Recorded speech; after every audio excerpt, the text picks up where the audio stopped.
Hello everyone, today I'll guide you on how to automatically seed YouTube videos using MKTube software. Seeding videos aims to boost interactions such as views, comments, and likes, making your video stand out and increasing its chances of being recommended to more people, making it easier to trend.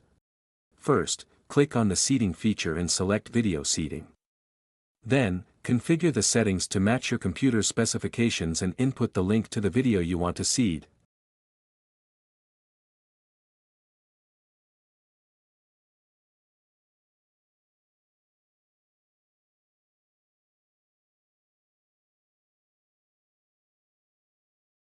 Next, create the comment content and save it.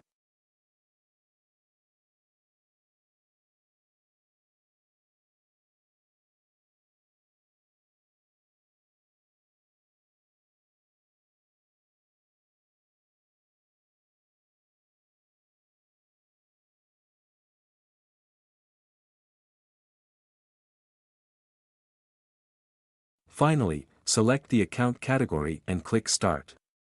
The software will automatically seed the video for you.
Once the process is complete, you can check the results of the seeded video, enjoy the video, and don't forget to subscribe to the channel to catch more upcoming tutorials.